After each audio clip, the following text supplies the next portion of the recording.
उसी गांव के पास एक घना जंगल था, जहां अंधेरा हर कदम पर जाल बनकर फैला रहता था। लोग मानते थे कि इस जंगल में भूत प्रेत हैं, कोई अनदेखी ताकत घूमती है, पर सच्चाई किसी को पता नहीं थी।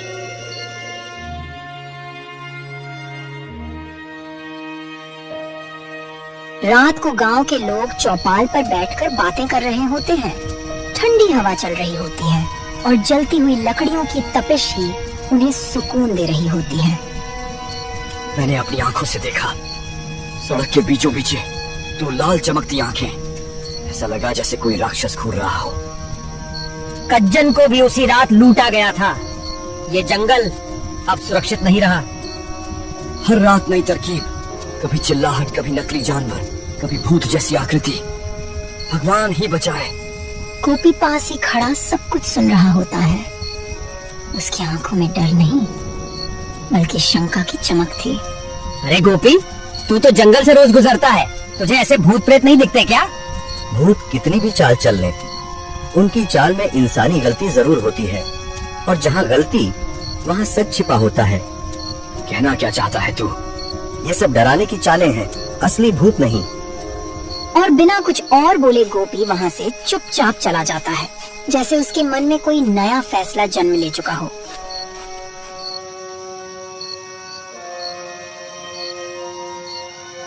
जंगल की गहराई में सन्नाटा ऐसा था कि पेड़ भी सांस रोक कर खड़े हों। बस बीच में जलती आग की लपटें अंधेरे को चीरकर चमक रही थीं। उसी आग के चारों ओर डकैत बैठे थे और उनके बीच एक पत्थर पर टिके हुए उनका खूंखार सरगना काला नाग बैठा था। कल की आवाज वाली चाल शानदार थी। अगली रात और भी शानदार खेल खेलेंगे। सरदार, नए स्पीकर पेड़ों में फिट कर दिए हैं। दहाड़ ऐसी निकलेगी कि आदमी दिल पकड़ लेगा। लोग जितना डरेंगे उतना हमारा काम आसान। डर इंसान का सबसे सस्ता हथियार है। तीनों जोर से हंसते हैं। उनकी हंसी घने जंगल में गूंजती है, जैसे अंधेरा भी उस आवाज से कांप उठे।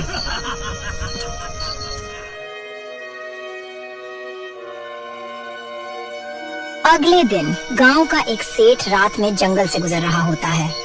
उसके पास सोने से भरी एक पोटली होती है, जिसे वह सीने से ऐसे दबाकर पकड़े है मानो उसी में उसकी जान बसती हो। आज दुकान पर इतनी देर हो गई कि मुझे रात में इस सुनसान रास्ते से होकर जाना पड़ रहा है। बस भगवान ये रास्ता सुरक्षित पार करा दे।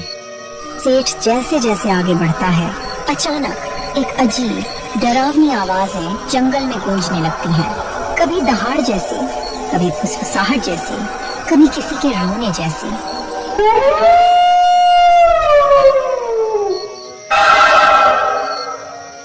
सेठ इतना डर जाता है कि वो बेहोश होकर जमीन पर गिर पड़ता है। तभी वहाँ पर डाकू काले नाग के चेले आ जाते हैं, जो झाड़ियों में छिपकर स्पीकर से आवाज निकाल रहे थे। एक और मुर्गा फंस गया आज। न डराना पड़ा, न हथियार दिखाना, खुद ही बेहोश हो गया। हाँ, इसके पास तो काफी सारा धन है। चलो जल्दी से इसकी पोटली उठाते हैं और सरदार के पास चलते हैं। दोनों पोटली उठाकर सरदार के पास चले जाते हैं।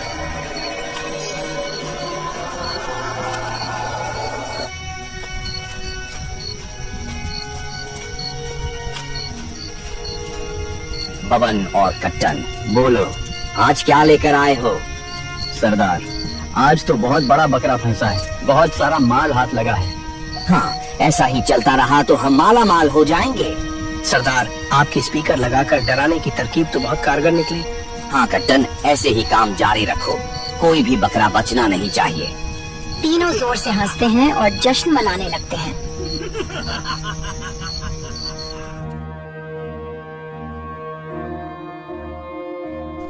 अगले दिन गोपी हर दिन की तरह जंगल में सैर करने जाता है। गोपी को रास्ते में गांव का सेठ बेहोश पड़ा दिखता है। सेठ जी, उठिए उठिए सेठ जी। सेठ जी धीरे धीरे उठते हैं और गोपी से पूछते हैं, मैं कहाँ हूँ और ये कौन सी जगह है? सेठ जी, आप जंगल में बेहोश पड़े थे। हाँ, कल रात मैं इस जंगल से गुजर रहा था और अजीब अजीब आवाजें सुनाई दी और और मैं बेहोश हो गया। ओह सेठ जी, क्या आपके पास कुछ कीमती था? हाँ, मेरे पास सोने के गहनों की पोटली थी। और वो पोटली कहाँ गई? मैं तो बर्बाद हो गया। सेठ रोने लगता है। चलिए सेठ जी, हम गांव चलते हैं और कोई समाधान सोचते हैं।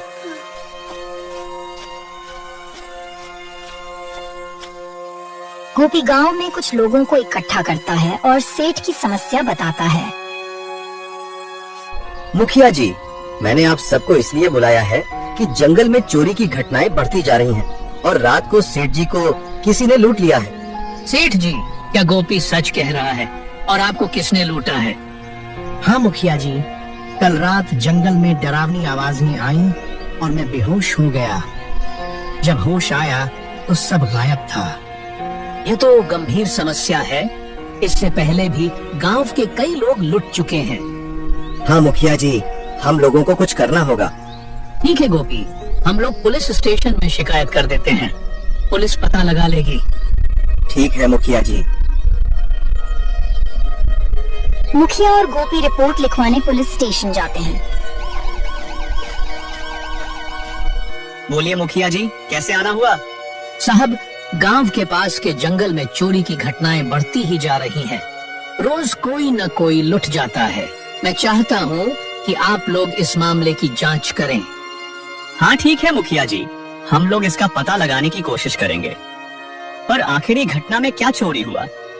हमारे गांव के सेठ जी सोने के गहने लेकर जंगल से जा रहे थे कि वे लुट गए, पर उन्होंने किसी को देखा नहीं। ठीक है, आप जाइए, हम पता लगाएंगे।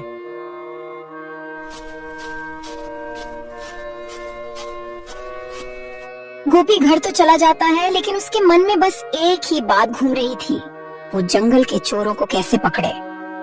पता नहीं पुलिस कब इन चोरों को पकड़ेगी। मुझे खुद उस जगह जाकर सच्चाई पता लगानी चाहिए।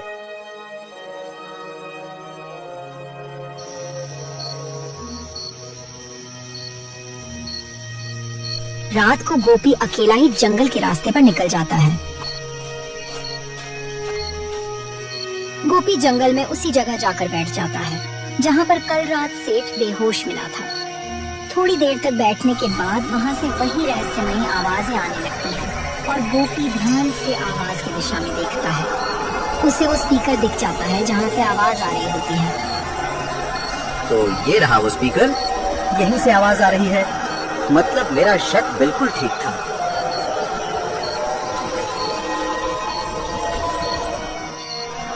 गोपी वहाँ से चुपचाप चला जाता है और मन ही मन चोरों को पकड़ने की योजना बनाने लगता है।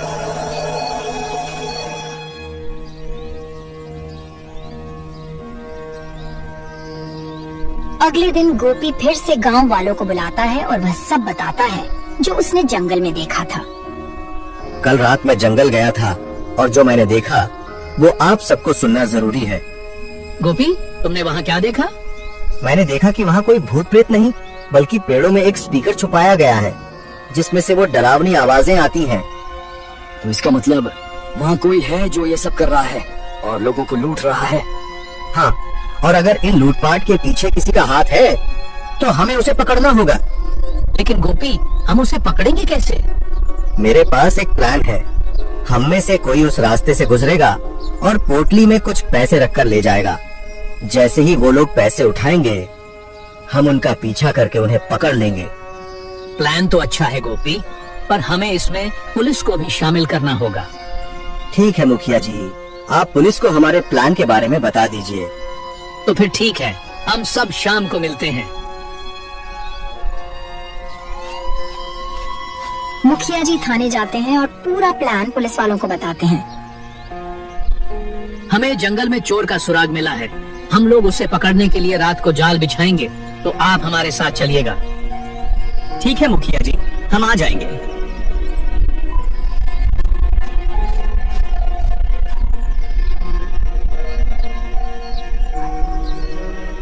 शाम को सब लोग मिलते हैं और तय करते हैं कि जंगल में कौन जाएगा।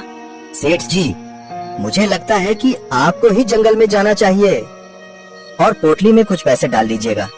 ठीक है गोपी, मैं अपना सोना वापस पाने के लिए जाऊंगा। तो सेठ जी, वही जगह जाकर बेहोश होने का नाटक कीजिएगा। और हवालदार साहब, आप भी हमारे साथ झाड़ियों में छुप जाइएगा।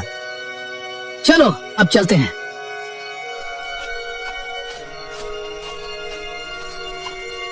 वो लोग झाड़ियों में जाकर छिप जाते हैं और स्पीकर की आवाज का इंतजार करते हैं। थोड़ी देर बाद स्पीकर पर डरावनी आवाजें आने लगती हैं।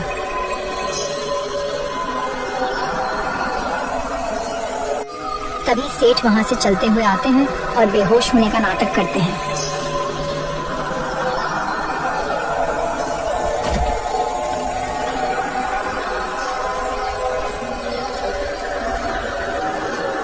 अभी हमको उन चोरों का इंतजार करना होगा। हाँ, वो लोग आते ही होंगे, तब तक हम यही इंतजार करते हैं। और वो लोग चोरों का इंतजार करते हैं।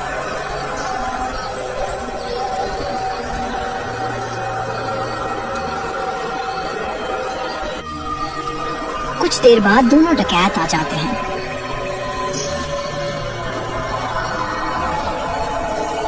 अरे कट्ठन, ये वही सेठ है जिसको हमने उस दिन लूटा था।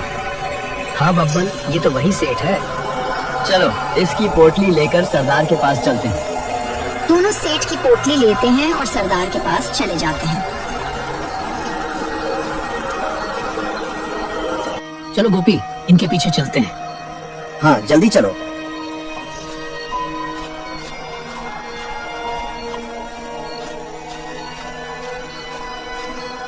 आज फिर हमने मोटा हाथ मारा, फिर वही सेठ को लूटा जिसको पिछली बार लूटा था। अरे वाह कट्टन और बब्बन, तुम दोनों तो कमाल कर रहे हो।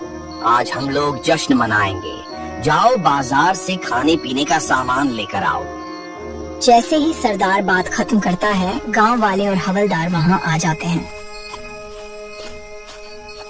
काला नाग, आखिरकार तू आज हमारे हाथ चढ़ ही गया। पुलिस कई दिनों से तेरी तलाश में थी। हाँ सही कहा, इसने सारे गांव वालों के बीच दहशत मचा रखी थी। कोई भी सुरक्षित महसूस नहीं कर रहा था। पर तुम लोगों ने मुझे कैसे ढूंढ लिया? हमने तो कोई भी सबूत नहीं छोड़ा था। काला नाग, चोर डाकू कितना भी होशियार हो, कोई न कोई सबूत छोड़ ही जाता है। तूने और तेरे चेलों ने जो स्पीकर पेड़ों में छुपाया था, वो मैंने देख लिया था। और मुझे पहले से ही शक था कि कोई न कोई जंगल में छुपकर ये सब कर रहा है। चलो अब पुलिस स्टेशन में जाकर स्पीकर लगाना। गांव वाले और हवलदार काला नाग और उसके चेलों को पुलिस स्टेशन ले जाते हैं। पुलिस काला नाग और उसके साथियों को जेल में बंद कर देती है और लूट का सारा माल बरामद करके गांव वालों को वापस कर देती है। गोपी और मुखिया जी, आप दोनों का धन्यवाद। आपकी वजह से मेरे पैसे और मेरा सोना मुझे वापस मिल गया। सेठ जी, यह तो हमारा फर्ज था और अब जंगल सुरक्षित है। और गांव के लोग फिर से खुशहाली से रहने लगते हैं।